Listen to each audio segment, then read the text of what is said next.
Why is planning so hard for people with dyspraxia? I repeat, why is planning so hard for people with dyspraxia? That's what we're going to be talking about. Now, before we get into the introduction, let's do the preface that I do to every video.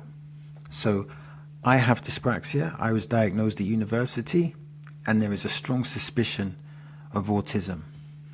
So let's begin. And let's start with a theatre metaphor. Just imagine, you're the director of a stage play. The curtains, they're about to rise. The audience is murmuring with anticipation. But your actors, they're kind of scattered, and the props, they're kind of missing. And the script is written in, like, say, let's call it invisible ink. That's what planning can feel like for someone with dyspraxia. And here's an important distinction. It doesn't mean you're lazy. You're not disorganized on purpose. You may be disorganized, but not on purpose. That's another distinction. You're running a show, but the stagehands forget their cues, and the spotlight, they keep blinking out. So with that being said, let's talk about why planning feels like such a chaotic production and what's really going on behind the curtain when it comes to dyspraxia. And the first question would be, what is dyspraxia? And obviously I talk about this a lot, so we'll just briefly address this. So dyspraxia is also called developmental coordination disorder, also known as DCD. It isn't just about clumsiness, though yes, tripping over your own feet or spilling coffee down your shirt may be part of the dyspraxia package. But it's more a neurological condition that affects the way the brain plans and processes movement. But here's the kicker. It doesn't just mess with physical coordination. It can affect mental coordination too.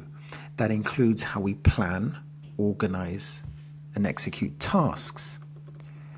Think of this.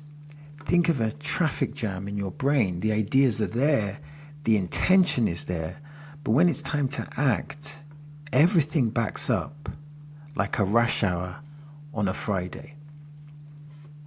So let's address planning versus the dyspraxic brain. Let's break it down. Planning, let's create a premise here. Planning isn't one big skill. It's actually a bunch of smaller skills all woven together. Think of it like a symphony or like a stage production. You've got to visualize the end goal, the finished performance, break it down into steps, script, rehearsal, costumes, lighting, tickets, and then sequence those steps accordingly. What comes first, what comes second, what comes third, what comes fourth, etc. You need to, when planning is done effectively, you need to estimate how long each step takes, prioritize what's urgent, and switch between tasks. And then, on top of that, you need to remember it all. Now imagine trying to do that when your brain is like a stage manager juggling flaming swords on a unicycle.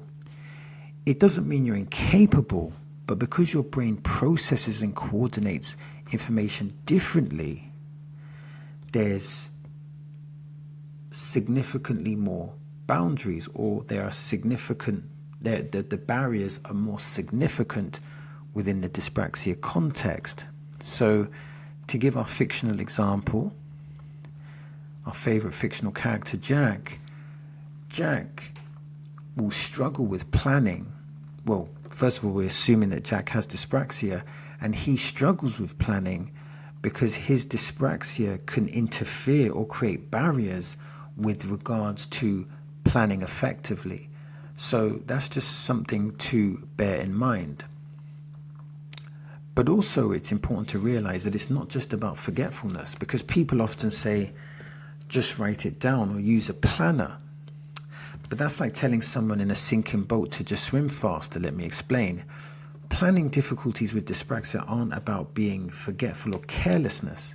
It's about accessing the right information at the right time. Say you need to get ready for a birthday party. That should be simple, right? But your brain starts spinning like a backstage turntable. What do I wear? Do I need a gift? How do I get there? Wait, Do I need to eat before I leave? Should I text to confirm I'm coming? What if I'm late? All these little questions crowd in at once, like a chaotic chorus line, stumping each other, making it hard to focus or even focus on one step. I guess what I'm saying here is that when one is dyspraxia, by being dyspraxia, you are neurodivergent, this can increase decision fatigue. And of course, neurodivergent and neurotypical people have decision fatigue. But I guess the argument here is that dyspraxia can make decision fatigue even worse. So let's talk about time, the invisible villain. So one of the sneakiest things about dyspraxia is what is called time blindness. Now, there are many aspects of dyspraxia, and that invisibility can make understanding and empathy from others more difficult. So let me just focus on this invisible concept. So there are many things that are invisible to the human eye. Let's think of atoms and emotions.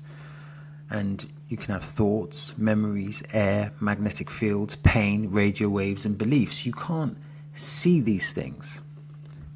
But even though you can't see these things, we generally accept that those things exist. And not only do they exist, they impact our lives deeply, yet they remain unseen. And dyspraxia in this sense shares that invisibility to the human eye. Its struggles often go unnoticed unless we make an effort to understand them. It's not that you don't know time is passing, it's that your brain doesn't feel it in the usual way. Imagine rehearsing for a show without a clock. One scene drags on forever and the next one is over in a blink. That's how planning around time can feel.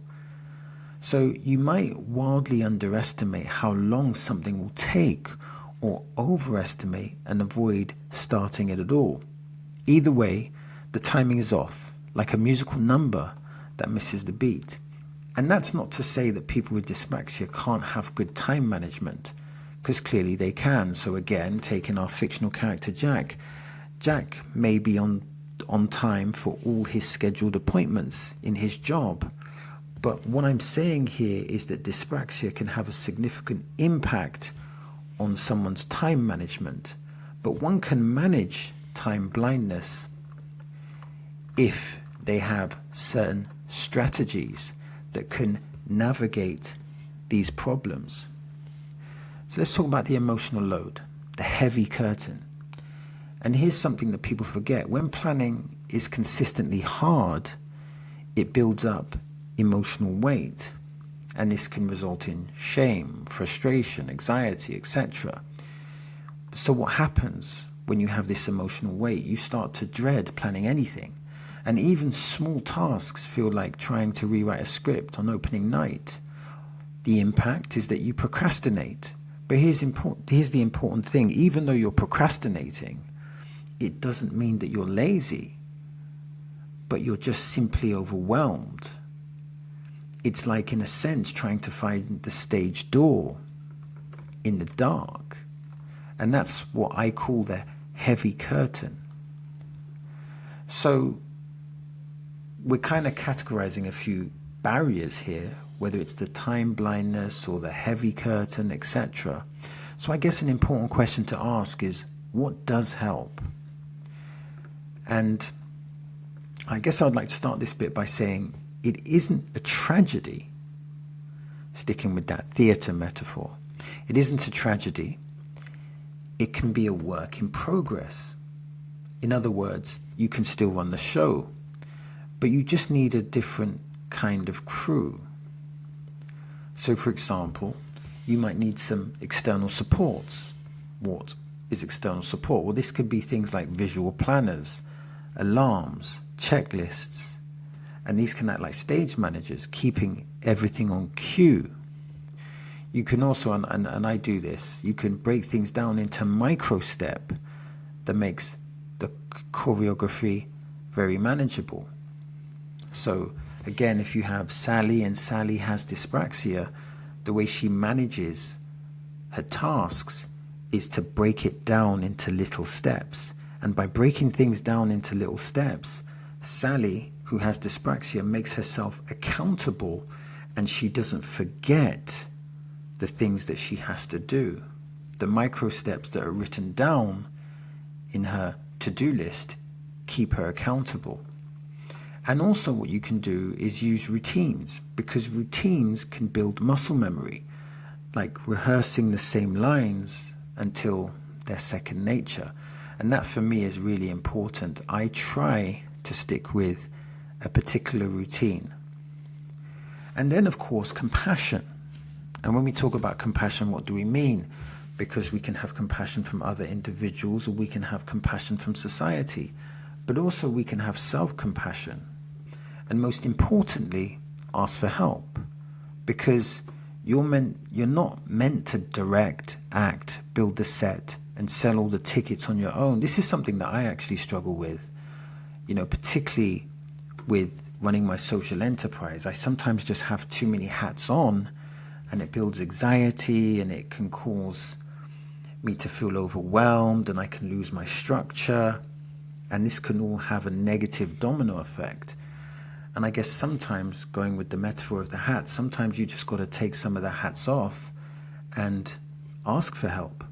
And the next question could be, who do you ask for help? This could be a family member. Obviously, if it's a business, then you might ask a colleague, a manager, depending on where you're sitting in the hierarchy of the business, whether it's your business, whether it's someone else's business, etc. But it's always important to recognize sometimes we've got to put the hats on, and sometimes we've got to take the hats off.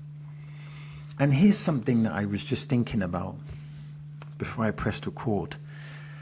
And that is, the goal may not be to overcome dyspraxia, it may be to collaborate with it. So let me quickly just paint a picture of what collaboration means in this context. Let's say you're Jack, and Jack calls his dyspraxia Leon. Stay with me. And they're both working together to make it happen. So what does that mean? It means Jack, you, is working with Leon, his dyspraxia, to make this operation work. So what am I saying? I'm saying the following. The collaboration between Jack and Leon, which means Jack and his dyspraxia together, as opposed to trying to overcome each other, that is the goal. The goal is the collaboration, as opposed to trying to overcome it. And remember, there is a distinction between overcoming something and collaborating with it. So in a sense, you can see your dyspraxia as a creative collaborator, as opposed to something that you overcome. Sticking with the Jack metaphor, Jack is working with Leon as opposed to fighting Leon. Now, quite possibly I'm getting a bit over lyrical here, but I'm hoping that you understand what I'm trying to say. And now let's go back to the theatre metaphor. If you've got dyspraxia, planning might never feel like a slick Broadway show, let's be honest. It might be more like a quirky indie production, messy, unpredictable, but real and yours. The spotlight may flicker, the curtain might snag, but the magic is still there. As I always repeat, you're not broken. You're just running a different kind of theatre. And trust me, it's one worth watching. Now, if you want to watch more videos on dyspraxia, click here or click here. And if you want to know what we're up to, check the description box.